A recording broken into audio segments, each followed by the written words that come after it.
Are you searching for the perfect daily trainer? Well, you are not alone. Let's take a look at the Asics Gel Cumulus version 25 and uncover its secrets.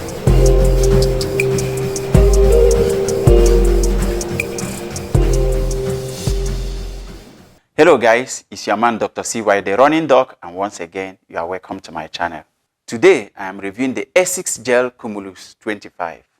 Now, Asics said about this shoe in their website, if you enjoy distance running of any kind and want to prioritize comfort under your feet, the Gel Cumulus version 25 is the shoe you are looking for. Now, I have put these shoes to test, and this review is to find out how much of the promise made by Asics was delivered in this shoe and how much of it is just pure hype. And if you have not yet subscribed to my channel, I urge you to please click that subscribe button and you'll be glad you did. Feel free to scroll through the channel and I'm sure you will find a lot that will interest you. We review running shoes, talk about running, general health, and everything in between from specialist doctor's perspective. I guarantee there will be lots to add value to your running and your general health. Now let's head back to the shoe review. At first glance, these look like an entirely different shoe when compared to the previous model, the Cumulus 24. This model is obviously wider than the previous version and the shape is also different, definitely looking better to me. Several upgrades to this new version. The gel in this is upgraded to pure gel, which according to Asics is softer than the gel in the previous version, the Cumulus 24. The FF Blast in the midsole of the Cumulus 24 is also upgraded in this version to the FF Blast Plus, which is softer, lighter, and bouncier. The stack in this is increased about 2.5 millimeters higher than the previous version, making for better cushioning in this model than in the previous one. Other changes to this model include wider toe box, more padding in the ankle area for better ankle support and comfort, and less weight, which is very impressive. More cushioning, better comfort, but yet less weight. That's what I call an upgrade. Point of note is how light these feel on the feet. It's just about 5 to 8 grams less than the previous version, but on feet, they feel much lighter, maybe due to the better lockdown. On the scale, these weigh just 287 grams in my size, US 11 or EU 45. Pretty light for a daily trainer with its degree of cushioning. To put that in perspective, other shoes of similar range, like the Nike Pegasus 39, weighs 285 grams, the Gel Nimbus 25 weighs 316 grams, the Puma Velocity Nitro 2 weighs 219 grams, all in the same size. Now, to more details about these shoes, let's start with the upper first. The material of this upper is a jacquard mesh. It's soft, pliable, and super comfortable, molding nicely around my feet. They feel truly supportive over the midfoot and around the ankle. It does look and feel durable. I read some reviews about these shoes and one stands out from Run Repeat, and they conducted a Dremel test. They used some kind of equipment to mimic abrasive forces. They tested at the heel counter, the toe box, and on the outsole. And these shoes stood out among other shoes that they were compared to. Now, lots of padding along the collar and heel counter to give great ankle support. Even without stockings, they still felt superbly comfortable. Notice the nice positioning of the pull tab here and another on the tongue for easy slip-on of these shoes. The toe box is excellent, wider in this version than in the last and even wider than in the Gel Nimbus 25. Nice room for freedom of movement of the toes. I really enjoyed that during my runs in these shoes. The lockdown is great, excellent, both at the midfoot and at the heel. The collar and heel counter foam help to keep the heel securely locked down. No chance of a slippage in these at all.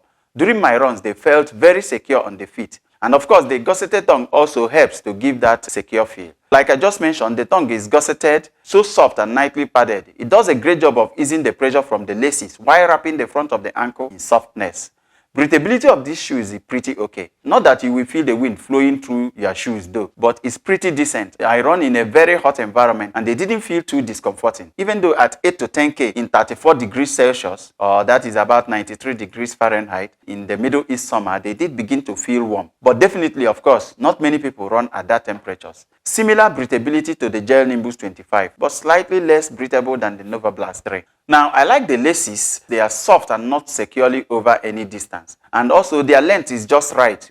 There's a little reflective patch on the back here, which is an advantage for night runners because of it adds some visibility.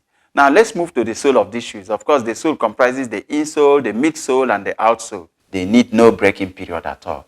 They are comfortable, they are bouncy at lace up of the new shoes. One thing is very obvious when we get to the sole of these shoes, and that is the wide platform. The platform on this is about 6 to 8% wider than the previous version. The sole is also soft and flexible, giving the feet relatively freedom of movement. If you examine it, you see that it is flat on the rear and midfoot area with a decent rocker in the forefoot to ease transitions at toe off. The insole is thick, soft, and removable ultralight insole with a nice concavity in the rear that cradles the heel in a nice and comfortable way. And this insole adds significantly to the plush underfoot feel. To the midsole now, the midsole consists of the FF Blast Plus, the same midsole in the Nova Blast 3 and the Gel Nimbus 25, which has proven to be soft, light, and very bouncy. There's a pretty decent stack height in these shoes. That's 7.5 millimeters in the heel and 29.5 millimeters in the forefoot, giving an 8 millimeter heel to toe drop. Let's get to other properties of the midsole, which are of interest to runners. The first one is shock absorption. Just touching these shoes or standing on it, you will feel the softness. It compresses nicely to give very soft landing. The positioning of the gel in the heel area also adds softness to heel strikers. It is not as max cushioned as the Nimbus 25 though, or the Nova Blast 3, but still pretty good in its own right. I found it comfortable, especially when landing more softly at higher cadence. The response is decent. The rebound from these shoes are pretty okay, not in the least bit draggy. There's nothing explosive to it also, but it is just enough to help you bounce along. The relatively light weight of these shoes enables you to pick up the pace also very easily.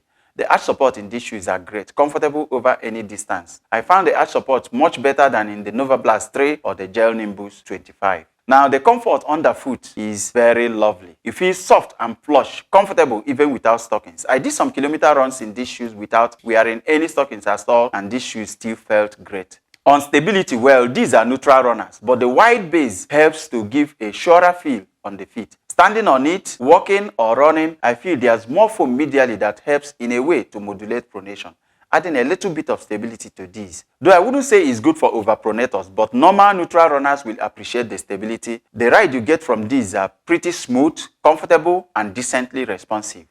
Let's move to the outsole now. A Hair Plus outsole is the material used in this, which is the same material to the Gel Nimbus 25.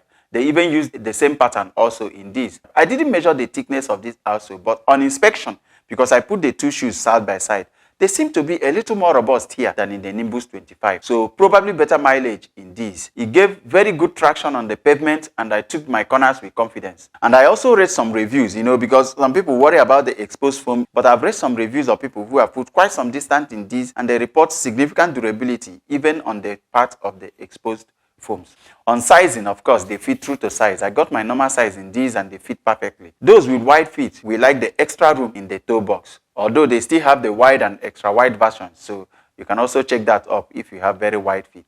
Now, they look pretty cool with workout gear or with casuals. There are so many shoes that can do the work of cushioning and give you a nice bounce, but the ones that look good are an added advantage, because who doesn't want to work out in style? These are selling for $120 to $140 in the US. Here in Saudi Arabia, I found it on many platforms between 479 and 650 Saudi Riyal, approximately 127 to 170 USD. That puts it in the mid-range of running shoes. In summary, I will say this is a medium cushion, comfortable, responsive, durable, and good-looking daily trainer. Comparing it to other shoes at similar range, such as the Nike Pegasus 39 and 40, the Puma Velocity Nitro 2, or even the Nike Wingflow 10, the Cumulus has better stability. It gave a softer feel than all these shoes and has more room in the toe box. So these are the advantages which I think these shoes offer. It is less breathable than the Pegasus 39 though. They weigh approximately the same as the Nike Pegasus 39, while the Pegasus 40 and the Puma Velocity Nitro 2 are just a stint heavier. The Velocity Nitro 2, of course, might show more versatility. Who do I think should buy these shoes? Number one are runners looking for something affordable, comfortable, durable, and functional. They will be good for most kinds of runs, long and short runs, low to up-tempo runs due to their lightweight. But I think it still falls behind the Nova Blast 3 though, especially as that shoe is now on discount on many platforms. They look great on the feet and are super comfy for all day wear, so they are going to make great casuals. Here, definitely it beats the Nova Blast 3. For the gym, of course, all exercises requiring balance and jumping, the wide base, great lockdown, and decent stability in these shoes are going to come in handy, and that makes it a very great gym shoe. On value for money, I got mine at a discount for 425 Saudi Riyal. That's approximately 113 USD. At this price, I think they are great for the value delivered. So guys, these are my thoughts on the Asics Gel Cumulus version 25. I urge you once again to please give a thumbs up if you like the review. Subscribe to the channel for more videos, and thanks for watching this. Until the next one, it's goodbye.